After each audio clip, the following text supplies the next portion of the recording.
এই মানুষটার জন্য অনেকের ভুল বোঝার কারণ হলাম, যে মানুষটাকে আমি শতভাগ বিশ্বাস করলাম, যে মানুষটার পাশে আমি দাঁড়ালাম, যে মানুষটার জন্য আমি যে কোনো কিছু আমি তার সাথে আমি সবসময় ছিলাম, সেই বিশ্বাস থেকে এই মানুষটা আমার সাথে এরকম করলো।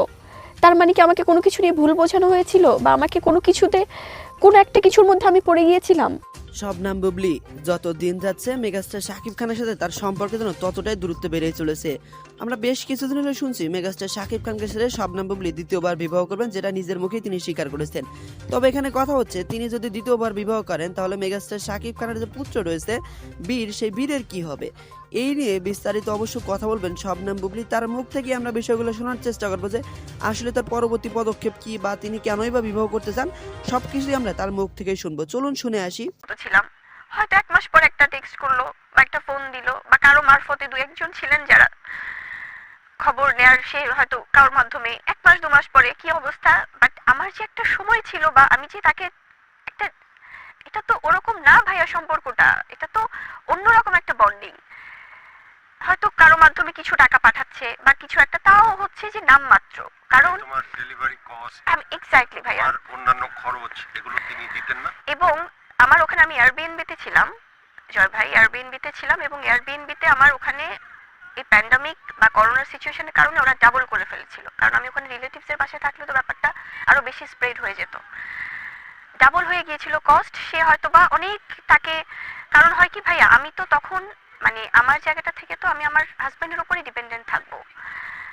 দেখা যেত যে আমি না পারতে হয়তো আমার বাসায় বলতে হচ্ছে, এত কিছুর পরেও আমার বাসায় হয়তো আমার হেল্প চাইতে হচ্ছে, আমার বাসায় আমার সাহায্য চাইতে হচ্ছে। সে হয়তো নামমাত্র কোনো কিছু একটা, হয়তো কোন একটা অ্যামাউন্ট পাঠালো কাউকে দিয়ে বা বললো, এবং আপনি যদি বলেন, আমি চাচ্ছি না সে অ্যামাউন্টটা মেনশন করতে, সে হয়তো কোনো কিছু একটা পাঠালো, পাঠানোর পরে সে হয়তো টেক্সট করে দিল যে আমি আর পারবো না, আমি আর এসবে নাই।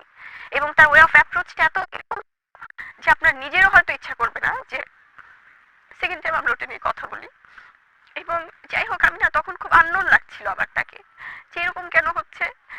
দেন অনেক বলার পর, অনেক রিকোয়েস্ট করার পর, এবং যারা যারা যে দু একজন হয়তো খবর নিত, তারাও হয়তো তাকে রিকোয়েস্ট করছে যে ভাই আপনি এটা একটু ইয়ে করেন, আপনি কেন এরকম করছেন, বা আপনি আপনি একটু, যাই হোক সেই জায়গাটা থেকে হয়তো নামমাত্র কোনো একটা কস্টিং এর ব্যাপার সে ক্যারি করতে, হয়তো বলার জন্য আপনাদেরকে, হয়তো এই সময় এসে যেন সে বলতে পারে যে আমিও তো তখন সেটা টেক কেয়ার করেছি। কিন্তু ভাইয়া, যদি আমার 100%-এর মধ্যে আমার যেটা আমার কস্ট গিয়েছে, বিকজ আমেরিকার মতো একটা জায়গায় এয়ারবিএনবিতে থেকে 1 বছর, এবং সেখানকার খাওয়া দাওয়া, এবং আমার বের হলে, আমার তো তখন গাড়ি নেই, আমার বাসা খরচও যেমন দিতে হচ্ছে, আমার বের হলেই, আমার জাস্ট বের হলেই আমি হসপিটালে যাব, আমার $100 নাই ভাইয়া, জাস্ট ট্যাক্সিতে আমার দিতে হচ্ছে, বা ইসেতে ট্রান্সপোর্টে। সো এই যে কস্টিং সবকিছু, তো আমি তো, আমাদের তো একটা প্ল্যানিং ছিল যে আমরা ওখানে যাচ্ছি এবং সে আমার পাশে থাকবে।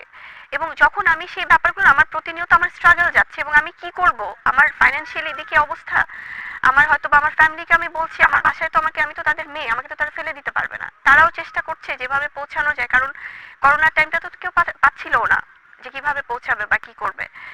তো এই যে একটা মুহূর্ত, এবং আমার হসপিটালে আমি যখন সেন্সলেস হয়ে গেলাম, আমার শুধু একটু একটু মনে পড়ে যে আমাকে হুইল চেয়ারে উঠাচ্ছে, এবং তারপর আমি আমি জানি না ভাইয়া, ওখানে যারা নার্স ছিলেন, যারা ডক্টর ছিলেন, তারা আমাকে ওভাবে ই করলেন, এবং আমি না, আমার এত পেইন হচ্ছে, লেবার পেইন, আমি শুধু বলছিলাম যে আমাকে আমার বাসায় একটু ফোন দেন, আমার বা- আমার বেবির বাবা যিনি, ওনাকে একটু ফোন দিন, আমি একটু কথা বলবো, বিকজ আমি জানি না আমি সার্ভাইভ করবো কিনা। আমার বাসায় একটু ফোন দিন, আমি আম্মুর সাথে কথা বলবো। আমি বাসায় ফোন দিয়ে আমি হাওমাও করে কাঁদতেছি,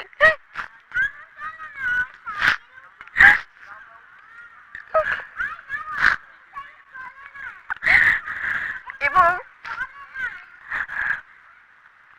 আমার লেবার পেইনে আমি ডক্টরদেরকে রিকোয়েস্ট করছিলাম, আমার যখন সেন্স আসছে এরকম, আমি যখন একটু একটু ফিল করি, কারণ আমি তো জানি আমাকে ঠিক থাকতে হবে আমার বাচ্চার জন্য, আমি বলছিলাম যে আপনারা আমাকে এমন একটা কিছু দেন যেটা দামি মনে হচ্ছে, বাট আমার বাচ্চাটা যেন থাকে, কারণ এই পেনটা, যে লেবার পেনের যে প্রবলেম, যে কষ্টটা, আমার মনে হচ্ছিল কি আমার অবচেতন মাইন্ডে যে আমার বাচ্চারও মনে কষ্ট হচ্ছে। যাই হোক, তারা তখন তাদের প্রসেসিং এ, যে তারা তখন বলছিল যে প্লিজ কাম ডাউন, আমরা we are with you, don't worry, আমরা দেখছি সবকিছু। তো তারা যখন জিজ্ঞেস করছে যে হোয়ার ইজ ইউর হাজবেন্ড, বেবির বাবা কোথায়, আমরা অ্যাটলিস্ট ফোনে আমরা কানেক্টেড থাকি বা ভিডিও কলে থাকি। তাই আমি বলছিলাম যে রিতা আসলে হয়তো একটু কি বলবো ভাইয়া, তো আমি বলছিলাম যে ফাইন হয়তো আমি রিচ করতে পারছি না, যাই হোক। সেখান থেকে যখন অনেক কষ্টের পরে যখন এরকম বাবু আসলো পৃথিবীতে, আমি তখনও তাকে ফোন দিয়েছি। কারণ আমাদের মুসলিম রীতিতে তো ভাইয়া বাচ্চা হওয়ার পর তো আজান দিতে হয় বাবাদের, ওরকম আমি ইউটিউবে তখন আজান ছেড়েছি। তো যাই হোক, সেখান থেকে আহ, আমি তাকে ছবি পাঠিয়েছি, কানেক্টেড হতে চাচ্ছিলাম। সে সামহাও হয়নি অনেক কিছুই, বাট প্রতিনিয়ত আমার ওকে নিয়ে বাবুকে নিয়ে এরকম সার্ভাইভ করা, একটা নিউ বর্ন বেবি নিয়ে আমার 1 বছরের মতো, কারণ আমি তো ইন্টারন্যাশনাল ফ্লাইট যেহেতু অনেক পরে স্টার্ট হয় এবং আমি ওর পেপার ছাড়া আমি আসতেও পারছিলাম না, ওকে নিয়ে ফ্লাই করা পসিবল হচ্ছিল না। বুবলি, আমরা যতটুকু জানি শাকিব খান তার 2 সন্তানকেই খুব আদর করেন এবং ভরণ পোষণের জন্য প্রতি মাসে টাকা দেন। তুমি নিশ্চয়ই তা পাও। তার আগে আমি একটু বলে নিই ভাইয়া, সেটা হচ্ছে যে আমি যখন আমেরিকা থেকে যখন বাংলাদেশে আসলাম, তখনও আমি জানতাম না যে আমি কি কঠিন সময় পার করে এসেছি, এখানে তো আরো বড় কঠিন কিছু ওয়েট করছে। আসার পর আমি আমি তখনও তাকে কন্টাক্টে পাই না, এবং আহ, সে বলে, এখনো বলে সে সবাইকে, সে তার সন্তানকে, সে শেহজাদকে, তার সন্তানকে অনেক ভালোবাসে। তাহলে শেহজাদের সাথে কেন সে 2.5 বছর পরে, অলমোস্ট 2 বছর পরে কেন দেখা করলেন? সন্তানকে, নিজের সন্তানকে কেন এতদিন পর দেখলেন?